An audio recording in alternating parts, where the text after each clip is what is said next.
अपने पसंदीदा सीरियल के ऐसे ही डेली एपिसोड सबसे पहले देखने के लिए हमारे चैनल को सब्सक्राइब करें। आज के एपिसोड की शुरुआत में नील सवी और भाग्यश्री को नमस्कार करता है। सवी तुरंत कहती है वे किसी और डॉक्टर से दिखा लेगी, लेकिन भाग्यश्री हैरानी से पूछती है इस डॉक्टर को दिखाने में क्या प्रॉब्लम है। नील कहता है लगता है यह मुझे काबिल नहीं समझती। सवी नील को गुस्से से देखती है और सोचती है मैं आपकी काबिलियत तो अच्छे से जानती हूँ, लोगों को धोखा देने में और उनका पीछा करने में आप बहुत काबिल हो। नील फिर शांत स्वभाव में भाग्यश्री को बैठने और अपनी परेशानी बताने को कहता है। भाग्यश्री बताती है उन्हें अस्थमा है, पहले इनहेलर लेने से ठीक हो जाता था लेकिन अब इनहेलर भी काम नहीं कर रहा है। नील धीरे से पूछता है क्या कोई तनाव भी है। भाग्यश्री भावुक होकर बताती है मैं जवान बेटे को खो चुकी हूँ, बेटी अमेरिका चली गई है, वह भी जब से गई है हमसे रिश्ता ही तोड़ चुकी है, उससे कोई बात नहीं हो पा रही है। सभी भाग्यश्री को चिंता नहीं करने के लिए कहती है। भाग्यश्री कहती है कि तुम्हारे बोलने से चिंता कम नहीं हो सकती। नील सहमति देता है और कहता है लोगों का तो काम ही बोलना होता है, कभी होश में और कभी नशे में। नील घबराते हुए भाग्यश्री का चेकअप करता है। नील खुद अपने शराब पीने की गलती की बात को इनडायरेक्टली बताते हुए कहता है मेरा दोस्त कल रात को शराब पीकर किसी के घर चला गया और नशे में तमाशा करके आ गया। सुबह जब उसे होश आया तो सिर पकड़कर बैठ गया। अभी वह इस गिल्ट में है कि उसने कल रात को बहुत बड़ी बेवकूफी कर दी। लेकिन भाग्यश्री उसे बीच में टोककर कहती है यह सब बात मेरी प्रॉब्लम से, इन सब बातों का तो कोई कनेक्शन नहीं है। नील माफी मांगता है और इसी बहाने सभी को सॉरी कहता है। सभी उसकी हरकतों से हैरान होती है। इसके बाद नील अजीब तरीके से बीपी चेक करता है और बताता है भाग्यश्री को कि सब कुछ ठीक है। नील को देखकर भाग्यश्री और सभी हैरान होती है। दूसरी तरफ मारुति रिद्धि से पूछता है क्या उसे कैरम खेलना आता है। रिद्धि मुस्कुराकर कहती है वह घर में खेला करती थी। वह बताती है रजत भैया और सई एक टीम में होते थे और मैं और सभी भाभी दूसरी टीम में होते थे। हम मिलकर रजत भैया को हरा देते थे। मेरी और भाभी की जोड़ी बेस्ट है। भाभी मुझसे प्यार बहुत करती है। लेकिन मारुति उसके दिमाग में सभी के खिलाफ जहर भरने की कोशिश करता है। कहता है कि यह उसकी गलतफहमी है, सभी को उसकी कोई फिक्र नहीं है, तभी तो वह स्विट्जरलैंड में ऐश कर रही है। रिद्धि कहती है मुझे तुम्हारी किसी भी बात पर यकीन नहीं है। मारुति कहता है मेरे पास सबूत है, तुम्हारी भाभी डॉक्टर नील प्रधान के साथ स्विट्जरलैंड में है। रिद्धि गुस्से में कहती है बकवास बंद करो वरना मैं तुम्हारा मुंह तोड़ दूंगी। मारुति रिद्धि को सभी और नील की फोटो दिखाता है और उसे भड़काता है।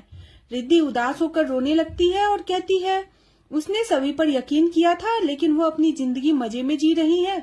उसे लगा था कि सभी परिवार में सबसे ज्यादा उसे ही प्यार करती है। मारुति कड़वाहट से कहता है घर परिवार सिर्फ धोखा देता है, मुश्किल समय में यह रिश्ते जबरदस्ती के रिश्ते लगते हैं। यह बात मेरे बाप ने ही मुझे समझाई है। रिद्धि पूछती है तुम्हारे बाप ने ऐसा क्या किया। मारुति को बचपन की बात याद आती है। मारुति बात को टाल देता है और जाने लगता है। तभी रिद्धि उसे रोकती है और कहती है प्लीज मत जाओ, नागराज आ जाएगा। मारुति पूछता है क्या मैं यहीं पे रुक जाऊं। रिद्धि हामी भरती है। दूसरी तरफ सुरवासा नील से सवाल करता है क्या वह कुछ छुपा रहा है। नील कहता है उसे बस सभी से बात करनी थी इसलिए वह ऐसा कर रहा है। सुरवासा पूछते हैं क्या तुम सभी को पसंद करने लग गए हो। नील कहता है ऐसी कोई बात नहीं है। इसके बाद नील भाग्यश्री को कुछ टेस्ट करवाने को कहता है और रिपोर्ट उन्हें देता है। भाग्यश्री कहती है कितने अच्छे डॉक्टर हैं लेकिन सभी को अच्छे बुरे की समझ ही नहीं है। सभी सोचती है आपको अब पता नहीं है कि यह वही डॉक्टर है जिसकी माँ आपसे बहस करने आई थी। नर्स भाग्यश्री को टेस्ट करवाने के लिए बुलाती है। तभी नील सभी को फॉर्म भरने के लिए मेडिकल हिस्ट्री का फॉर्म दे देता है। फॉर्म भरते समय नील सभी से अपनी पिछले दिन की वर्ताव के लिए माफी मांगता है और कहता है वह सई को बहुत मिस करता है। सभी सख्ती से कहती है अगर उसे सच्ची माफी चाहिए तो वादा करे कि वह फिर कभी सई से नहीं मिलेगा। नील हैरान होता है और कहता है मैं ऐसा वादा कभी नहीं करूंगा। नील कहता है वह सभी को जानबूझकर दुख नहीं देना चाहता, लेकिन साथ भी यही कहता है कि सई भी उसे याद करती है, तभी तो वह उसे बार बार कॉल करती है।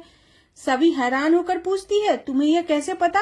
नील बताता है कि वह सुबह सभी के घर गया था, तब उसे पता चला कि वह सभी को सई के लिए एक पौधा गिफ्ट के रूप में देने के लिए कहता है।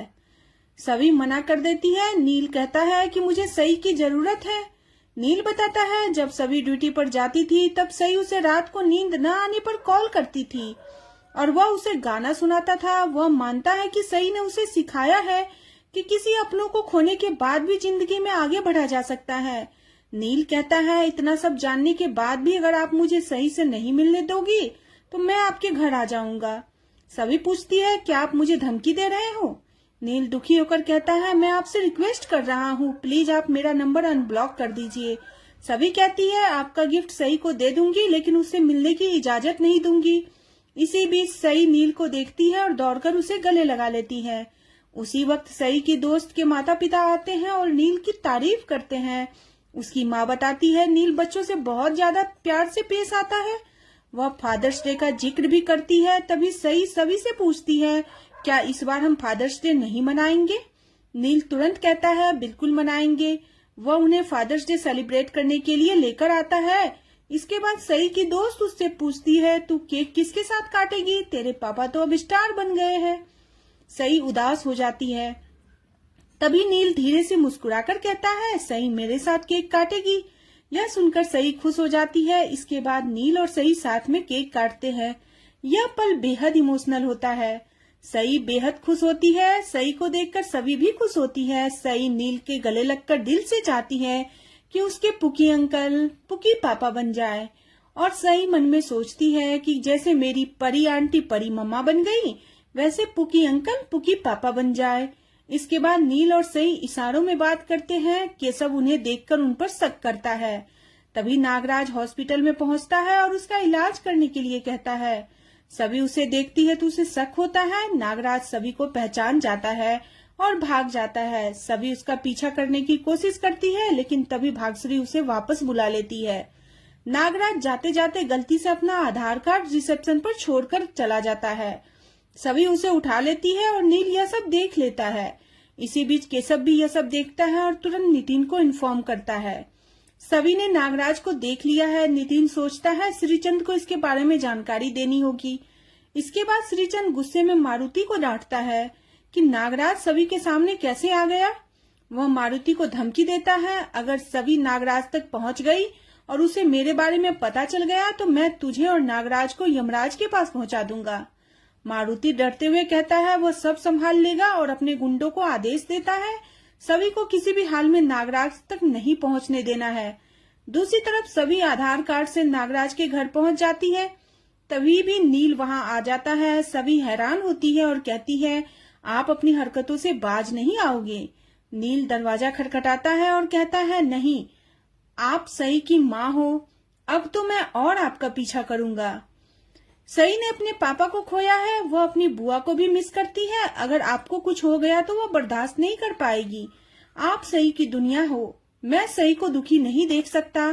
सभी नील की चिंता को समझती है। दोनों दरवाजा खटखटाते हैं। नागराज की पत्नी दरवाजा खोलती है। सभी कहती है हमें नागराज से मिलना है। सस्पेंस का माहौल होता है और इसी के साथ आज का एपिसोड खत्म हो जाता है। अगले एपिसोड में देखने को मिलेगा कि सभी नागराज को यह कहते हुए सुनती है कि उसने जो रिद्धि के साथ किया है उसके लिए वो उसे नहीं छोड़ेगा। यह सुनकर सभी गुस्से में नागराज पर टूट पड़ती है और उसे पीटती है।